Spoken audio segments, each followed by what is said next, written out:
Dans la vidéo précédente, on a essayé de voir ensemble quels sont les contours d'un cloud, basiquement comment les mettre dans une case, n'est-ce pas? Aujourd'hui, j'aimerais qu'on se pose la question de quoi c'est fait. Qu'est-ce qui fait qu'une infrastructure infonuagique existe? Quelles sont les matières premières, les briques de base qui constituent cette infra? On va descendre assez bas niveau.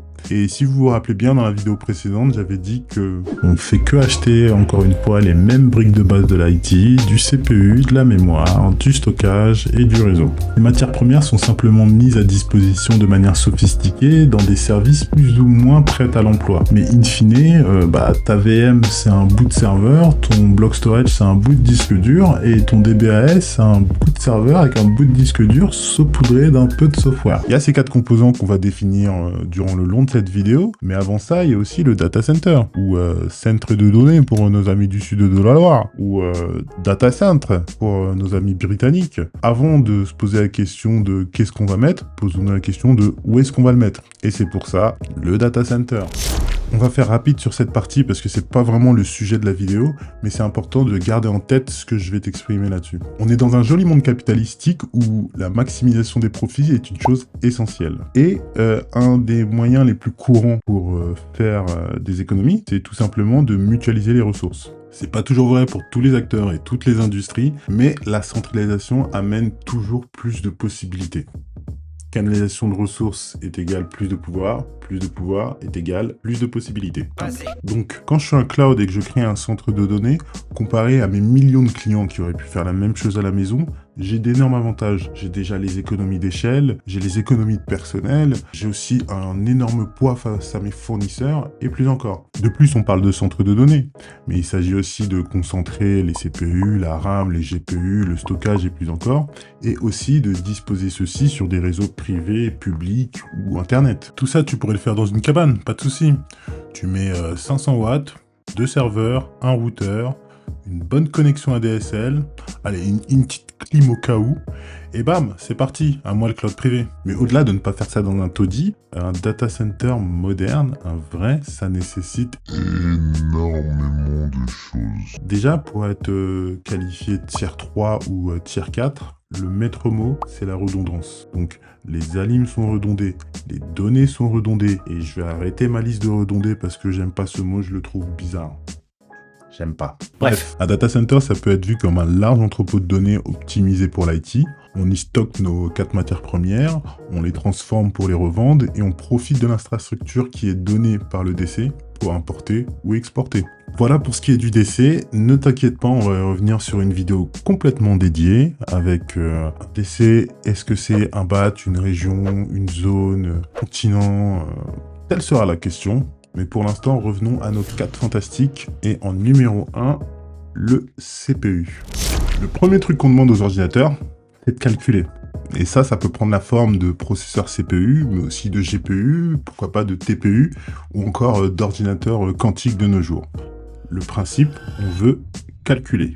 Ce qu'on veut d'une unité de calcul, c'est qu'elle le fasse le plus rapidement possible. Ce qu'un cloud veut de celle-ci, c'est qu'elle coûte le moins cher et qu'elle consomme le moins d'électricité. Aujourd'hui, on va parler de CPU, mais surtout de l'ambiguïté qui existe dans le monde du cloud. Quand un fournisseur vous vend une machine avec 8 CPU, c'est quoi?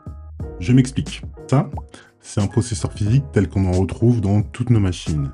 Généralement, dans le monde de l'IT, du cloud, on en met 2 par machine. Donc on a 2 processeurs. Et un processeur peut être divisé en cœurs. À la maison, on a par exemple les Intel octo-core, donc on a 8 cœurs par processeur.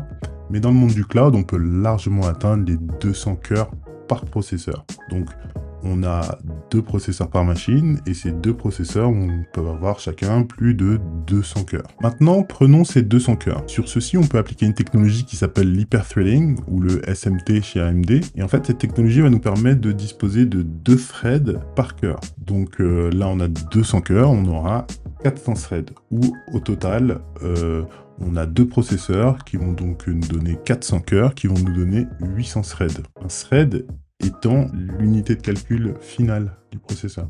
Ici même, je vous donne un autre exemple de topologie de ce que je viens de vous expliquer. Donc on a un processeur qui lui a 2 cœurs, qui eux ont 2 threads chacun.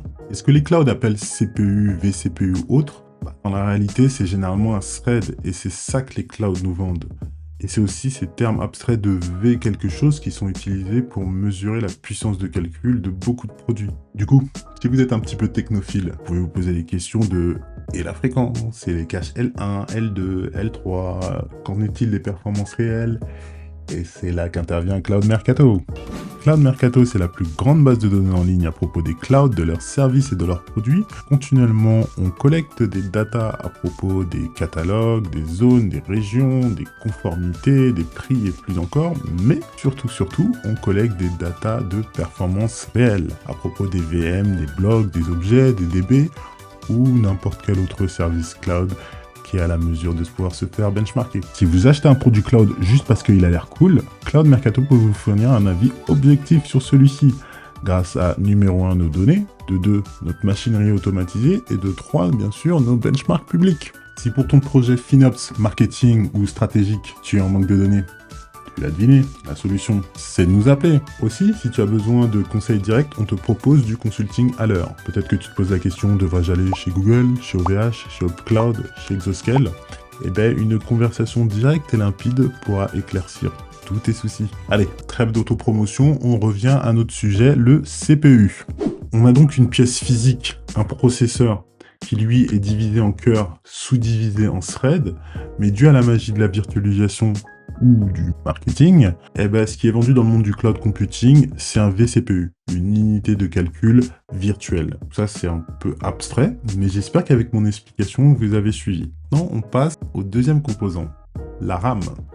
La mémoire volatile, un sujet un petit peu moins compliqué que celui du CPU. Bon, déjà, pour ceux qui ne le savent pas, c'est la mémoire à court terme de votre ordinateur. Non, pour moi, les deux caractéristiques principales de la RAM, c'est numéro 1, sa vitesse de lecture et d'écriture. Numéro 2, la plus chère du marché. Et surtout en ce moment, on peut très bien s'en rendre compte. Mais à vrai dire, tout le monde s'en tape du numéro 1, la perf, bien qu'à l'heure de l'IA, on voit très bien que la latence entre le calcul et la mémoire est essentielle pour avoir une application rapide. Et c'est pour ça que chez Cloud Mercato... Non, je rigole. Mais on a aussi ça, Bref, la RAM c'est cher, indispensable et très facilement découpable pour être vendu dans le cadre du cloud computing.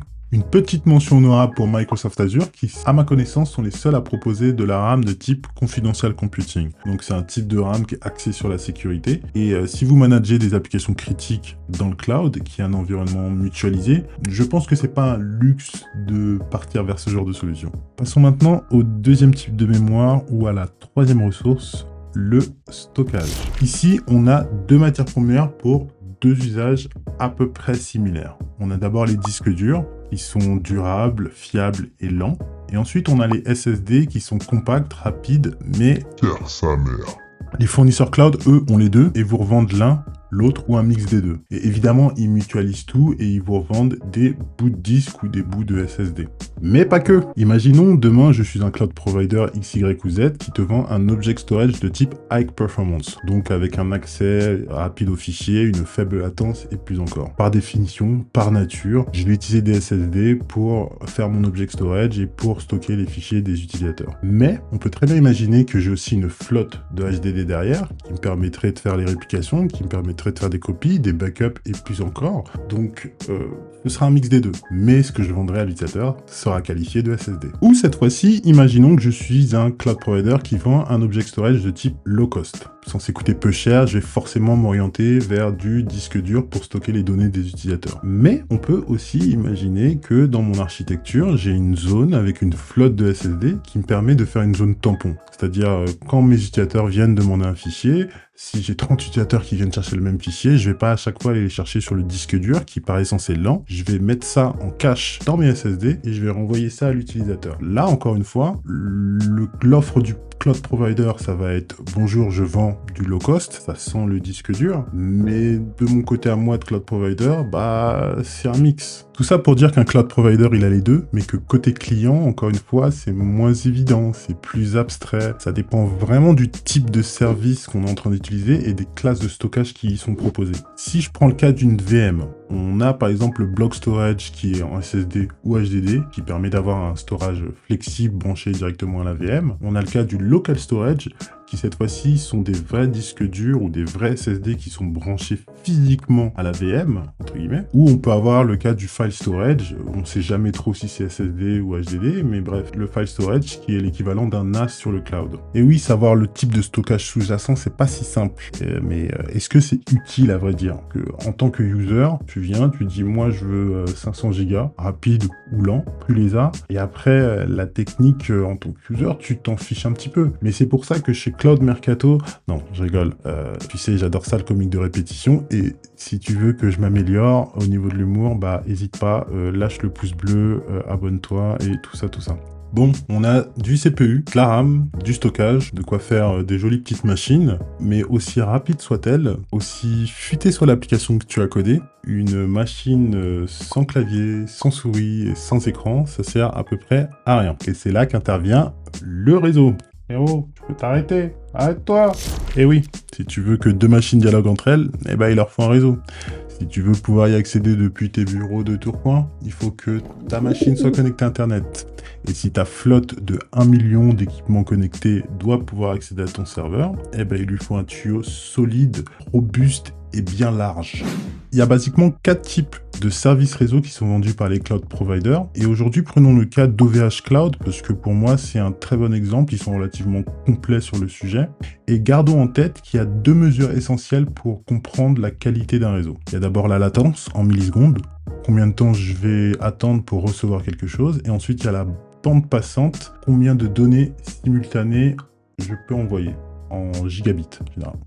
Petite analogie, si c'était un tuyau d'eau, la latence serait combien de temps j'attends avant de recevoir de l'eau une fois que j'aurai tourné le robinet. La bande passante serait combien de litres par seconde je suis capable de recevoir. C'était l'analogie d'Analogyman. Donc, le réseau. Passons en revue les 4 types de réseaux qui sont vendus par les cloud providers. Numéro 1, le réseau interne. Il n'est pas vraiment vendu.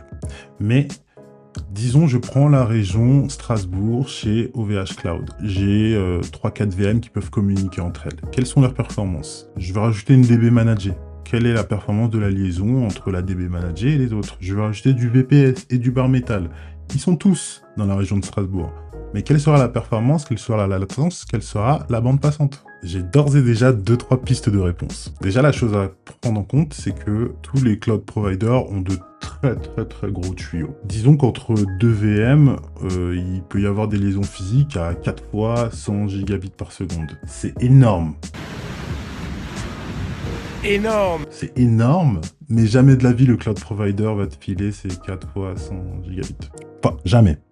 Certains partagent une bonne partie du tuyau, si ce n'est l'intégralité, mais c'est certainement pas une généralité. Ce qui se passe chez la plupart des cloud providers, c'est qu'il y a un seuil par service. Si je prends par exemple le cas d'une VM, plus la VM est grosse, plus le cloud provider va lui donner de bande passante. Par exemple, ils définissent une règle de 1 pour 2. Pour un CPU, je donne 2 gigabits. Et pour 2 gigabits, pour 2 CPU, 4 gigabits, pour 8 CPU, etc., etc., etc. Donc, on a une limite proportionnelle, une limite virtuelle qui est définie par le cloud provider. Ça peut sembler peut-être embarrassant, mais en réalité, quelque part, c'est mieux pour tout le monde parce que c'est de la QoS, de la Quality of Service. C'est-à-dire qu'en limitant certains clients qui peuvent être trop gourmands, eh ben, je vais offrir un meilleur service, une meilleure qualité de service à tous les clients. Et on vous voit, hein, tous les gars là qui font leur backup dimanche à 2 h du matin, toujours les mêmes. Maintenant que tes machines peuvent communiquer entre elles, eh ben, il est temps de les connecter au monde avec l'Internet. Là, on peut penser qu'il s'agit d'appeler SFR Orange et de demander une petite fibre à l'adresse du data center. Que nenni. Permettre à un data center d'avoir accès à Internet représente des enjeux énormes. Il y a d'abord en numéro 1 la vitesse. Vous vous en doutez, il faut des gros câbles pour permettre à tout le DC d'aller sur Internet, mais aussi à tout Internet d'aller sur le DC. Il faut aussi multiplier les liaisons, parce qu'il peut y avoir Jean-Michel Travaux qui demain se réveille pas très bien et qui se dit bon bah on va creuser là et bam il a coupé votre connexion. Il faut négocier du peering avec les fournisseurs d'accès pour avoir des routes optimales et une bande passante adaptée. Et aussi la sécurité. À partir du moment où votre data center est connecté à Internet, il devient une cible. Donc c'est à vous de posséder les équipements software ou hardware pour pouvoir gérer toutes ces attaques. Qu'est-ce qui se passe si tu te fais des DOS? Tous les clients sont coupés? Ou tu as une solution pour mitiger ou pour complètement annihiler l'attaque peut-être? Enjeu numéro 3, le coût. Forcément, proposer des liaisons rapides et sécurisées, ça a un prix. Et déjà, envoyer des paquets sur Internet n'est pas gratuit, pour ceux qui ne le savaient pas. Mais maintenir et créer des connexions et ensuite les sécuriser sur le long terme, c'est forcément un investissement. Ok, maintenant que notre DC est sur Internet, peut-être que je veux 2 DC dans 2 régions différentes ou 2 continents différents. Et c'est là qu'intervient l'interrégion. Visualisons à nouveau OVH Cloud.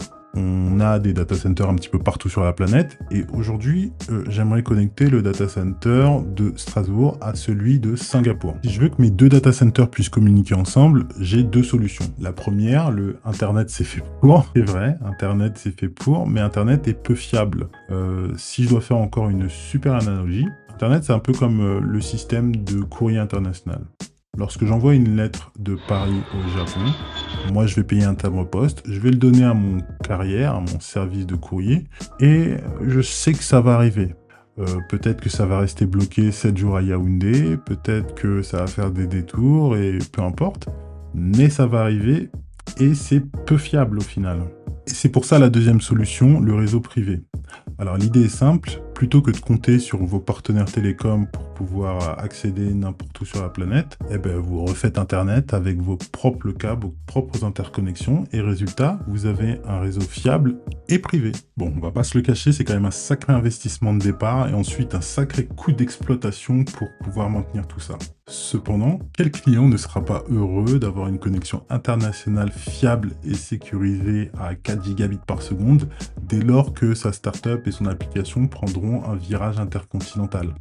Je parle de 4 gigabits par seconde parce que c'est ce que propose le réseau Verac de OVH Cloud. Mais en réalité, la plupart des hyperscalers proposent un réseau interne qui s'appellera pas le Verac, qui s'appellera généralement juste Private ou Premium Network, et les performances peuvent varier fortement. Maintenant qu'on a 2 DC qui peuvent communiquer entre eux, qui sont connectés à Internet, il nous manque quand même un petit truc. Il nous manque de se connecter au data center privé de nos clients. Et c'est là qu'intervient le Direct Connect. Imaginons que vous utilisiez 2 clouds, ou plus précisément là, vous utilisez OVH et un data center privé qui vous appartient. L'idée de Direct Connection est de créer une connexion directe, donc entre le cloud et la destination de votre choix. Généralement, le cloud provider essaye d'être au plus près de vous grâce à ses data centers et ses POP, Point of Presence, et pour les derniers kilomètres, il fera appel à un partenaire télécom. Et oui, les clouds, ils vont pas creuser une tranchée pour chacun de leurs clients qui leur demande un Direct Connect. Encore une fois, ça pourrait être fait avec Internet et des VPN, mais là, on parle d'un autre niveau d'interconnexion. D'une, d'avoir les infra internationales, et de 2, négocier avec les partenaires télécoms, chose que vous n'avez pas envie de faire. Non. Alors, on a vu ensemble les 4 types de services réseau. Interne, interrégion, Internet et Direct Connect. On a passé ensemble les 4 matières premières du cloud. On a vu en détail les 4 fantastiques. Donc je crois que là, on est bon. Tu sais à peu près ce qu'il faut que tu ailles miner pour construire ton propre cloud. Bon alors, au final, le cloud, c'est pas juste un nuage, c'est pas juste un truc magique, c'est pas juste une VM, c'est avant tout un data center, du CPU, de la RAM, du stockage et du network. Les mêmes briques que sur ton PC, mais à une échelle industrielle, mutualisée, virtualisée, optimisée, mais surtout commercialisé. Le processeur devient un vCPU, la RAM devient juste un curseur à sélectionner, les SSD, HDD deviennent des classes de stockage et le network devient juste une ligne sur la facturation. Et derrière cette abstraction confortable, il y a souvent des choix techniques, des compromis de performance, des décisions stratégiques ou même un peu, beaucoup de marketing. Comprendre ces 4 matières premières, c'est arrêter de voir le cloud comme une boîte noire et commencer à se poser les bonnes questions. Qu'est-ce que j'achète vraiment? Est-ce que je suis en train de payer pour de la performance ou pour une étiquette? Où sont stockées mes données?